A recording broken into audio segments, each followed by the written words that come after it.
So this is kind of me talking to Danny after the show because I really wanted to have a chat with him after the show anyway.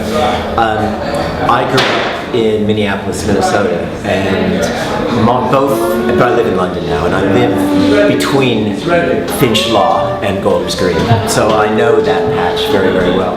And I am the grandson of Jewish immigrants from Central Europe who moved to the United States in the late 19th and early 20th century, so very similar kind of background. So I kind of experienced that play from two places. One, from my own family when I was growing up in a place where there weren't very many Jewish people, and we all stuck together, and everybody, my parents and grandparents, did exactly what he described as. They grew up in a neighborhood where all the Jewish people lived. My parents then moved to the suburbs as young married people, and then moved back to the neighborhood that their parents had grown up in, which of course infuriated them in exactly the same way. And I went to the same primary school that my mother had gone to, which my grandmother thought was possibly the worst thing that could have ever happened in the history of mankind, because that was exactly what they had done, spent years trying to move out to the leafy suburbs, and then moved right back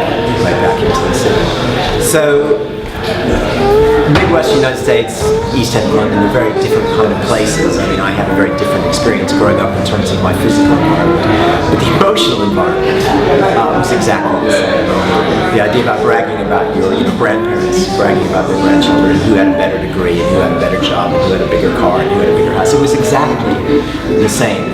It was just in a very, very different climate and a very different geography. But it was wonderful. It was one of the, I've seen some great stuff here this week, and that was everybody, whether they're Jewish or not, whether they're from that background or not, should see that show, because it's fantastic theater, and it's the most human and beautiful thing I've seen here. So Danny, thank you very much.